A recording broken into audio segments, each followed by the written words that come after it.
Hello, Abraham. It's nice to feel you again. On the land cruise in Cancun, I think that the biggest thing I took away from our interaction was the feeling of sitting here and really, truly feeling this sense of well-being in an amplified state. There's a lot more that happens in a room like this than words and hearing them. Most of what is happening vibrationally. So as we focus together and chew over subjects, resistance lessens and vibration rises, and you click in with more of who you are, and that's that feeling that you're describing. Some people call it oneness or wholeness. We call it clarity, connectivity, alignment. What do you want to talk about? So, when I was in the hot seat in Cancun, you basically told me to get out of my head and to pick something. Those are the two things that I really remember, and I haven't gotten the recording yet, so I haven't heard the rest, but it's the feeling in those two things. And so, I spent some time thinking about it.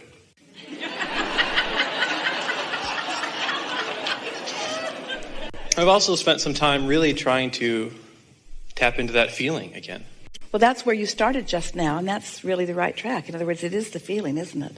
Can you sense the difference between a feeling of abundance, a feeling of abundance, a feeling of abundance? That's what Esther provided for herself that day, because she was focusing upon specific things like the beautiful pool and house, which made her feel abundant. But it went beyond the word abundant. It went to a feeling of being blessed and cared for, which then translated into a feeling of worthiness.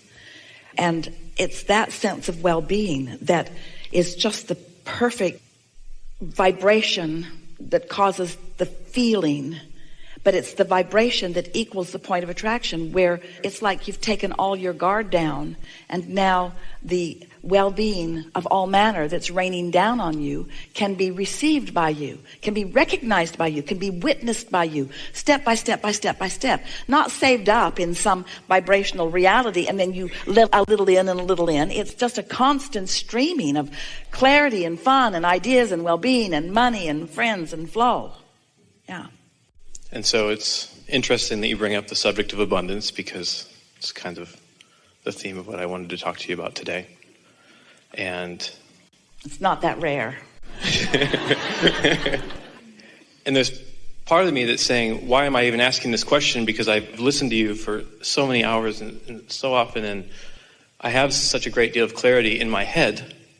But I'm in a situation where... I like the way this conversation is going, because you're pinpointing, you can feel where the resistance is on your trail. You can feel where the blockage is too strong of word, but you can feel what's tripping you up. And what's tripping you up is the difference between the thought and the feeling. And so we've been talking for a long time about how your emotion follows the thought. Emotion follows the thought. So you think a thought, and then you have an emotional response to that thought. But somewhere along the way, there was a smaller thought where you had more choices. We're going to give a hypothetical that isn't accurate. It isn't accurate to you, but for the sake of understanding this. So let's say that you, for whatever reason, stopped working. And so the money that's been coming in isn't coming in and hasn't for a while.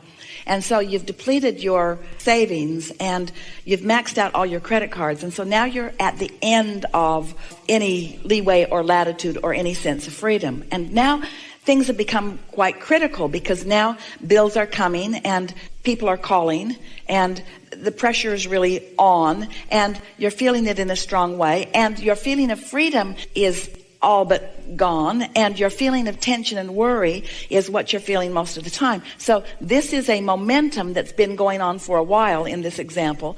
And so now we say, well, just think a happy thought, and you think, give me a break.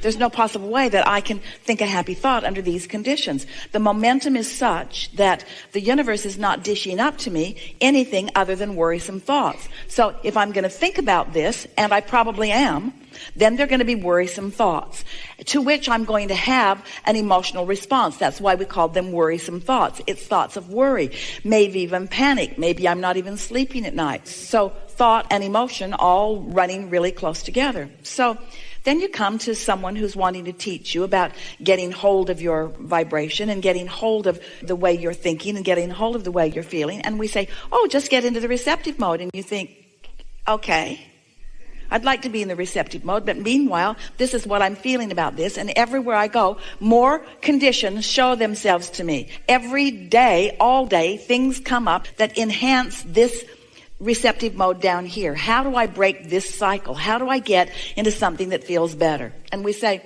first of all, you've got to change the subject, because this subject already has so much established momentum.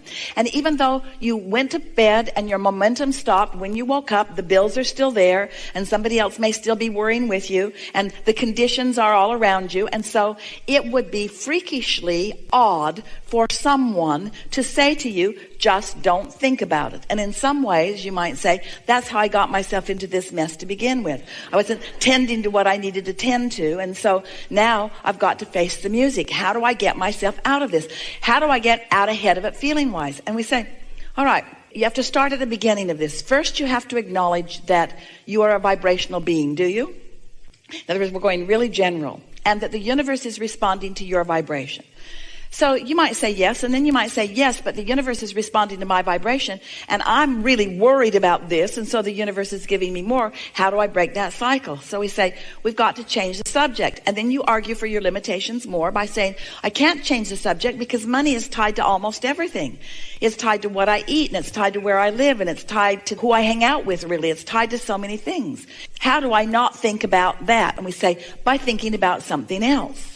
And you say, yes, but law of attraction is only dishing those things up. And we say, all right, you got to pay attention to what the universe is yielding to you through your path of least resistance. And this is what we really want you to hear. Remember, your inner being knows where you are financially. And your inner being knows where you are in terms of your vortex abundance. And your inner being knows how to bring you from one to the other. So your inner being knows what things are worrying you the most. Your inner being knows what your path of least resistance is. And you're not this good, any of you, at focusing doggedly on only one thing. Your greatest gift is that you are fickle. Your greatest gift is that there are so many things that you could think about and so many things that are asking for your attention. So it is for sure that today something is going to catch your attention that is off that subject. And your inner being is aware not only of what those subjects are, but of the timing of those subjects. So it's like your inner being is saying, it is not literally like this, but it is accurate for us to tell you this story in this way. It would be like your inner being and other inner beings, cooperative components, having a conversation about you. And the conversation would go something like this. He's looking for abundance, and there's so much lined up for him, but he can't find it because he's all twirled up in that and that and that. So let's watch for an opportunity when he least suspects it. His cork is accidentally going to bob for a minute, because he doesn't have the ability to stay focused on anything all day. So be aware that his cork is going to bob, and when it does, fill that gap with thoughts that match that. Now, if you have done only one small thing, which is to say, I'm going to watch for opportunities to feel good, and when you accidentally aren't doing that thing you do that's holding your cork under the water, and you are bobbing up here on the surface, you are going to feel the difference for just a moment if you have the acuity to run with that just a little bit. But most important, you don't have to run very far with it. Just notice that breath of fresh air, and maybe even an idea, because your inner being and all inner beings are really pouring the juice on. In other words, you're in a moment of less or no resistance. And so ideas are being presented to you, and you just might receive one of them. Even if you don't receive the idea, you're going to feel an amplified feeling of freedom, of feeling better. And your vibration is going to have changed a little bit, which means your point of attraction has shifted, which means the worrisome thoughts have to be less because your vibration has shifted, you see.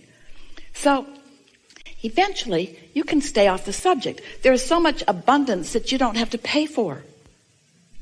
Tracy was with Esther on her birthday the other day with the kids. And they were astonishingly playful, all of them. It was a day that had been set aside to play. And everyone was feeling playful. And Tracy said many, many times, this is my favorite birthday ever. This is my favorite birthday ever. This is my favorite birthday ever. This is my favorite birthday ever. And Esther was thinking, this is her favorite birthday ever. This is her favorite birthday ever. And then Tracy said, ooh, maybe we'll see a rainbow. They didn't. But at the end of the day, so many people posted rainbows over her house on her Facebook page. Tracy was not where the rainbow was, but her house was. And it was a double rainbow. Stayed over her house all afternoon. Rainbow, rainbow, rainbow, rainbow, rainbow, rainbow, rainbow. That is abundance. You can't buy that kind of abundance. You can't pay for that stuff. You pay for it with your, this is my happiest day ever. This is my happiest day ever. You pay for it with your appreciation. You see what we're getting at? Abundance comes to you through your vibrational payments, and your vibrational payments just mean your attention to things that feel good. And before you know it, you've distracted yourself enough from what's bothering you that you're not in the vibration of worry. You might be if you focus back on your checkbook, but you're not in the vibration of worry. And why would you spoil that run of momentum? And now you are a different person, standing in a different place. Now your inner being who knows where you stand financially in relationship to where you want to stand financially knows that you're in an entirely different place, and now it will be easier and easier and easier and easier and easier to call you into the frequency that puts you in the timing of the idea or. How do thoughts turn to things? This is the thing that we want you to ask yourselves on a really regular basis. How do thoughts turn to things?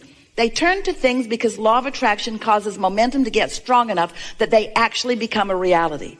So you have a choice about what thoughts you're allowing to turn to things, because you have a choice about what thoughts you think. But then you say, no, I don't have a choice about what thoughts I think about this. And then we say, well, then think about something else. And as you take your airtime away from that and put it on something else, the balance will shift until before you know it, and we're not kidding, whatever the subject of your desire is, it can vibrate in the place. You can be in the receptive mode about anything that you want. And once you turn that corner, so to speak, so that your expectation is that the universe is yielding to you, you'll get those shivers of recognition when you realize that you received an impulse and you followed through on it, and look what it yielded to you. Because the universe is yielding to you all day, every day. You have no idea how much yield is flowing in your direction, how much abundance is being offered to you, is being yielded to you, but you're not letting it in because you've got all these stupid things that you think about that don't let it in. Was that helpful? Don't try to do it all at once. And most often, you bring the subject that is the most problematic, and that's the one you want to talk about. Well, the subjects that you're worried the most about are the subjects that you are floating your cork the least about. So just remember, let's say you got 10 subjects, so you got 10 subjects that you could potentially float your cork on, which means 10 subjects that you could either not worry about or worry about. And let's say that 9 of them you worry all the time. 1, 2, 3, 4, 5, 6, 9 subjects you worry about all the time. But there's one subject that you don't worry about.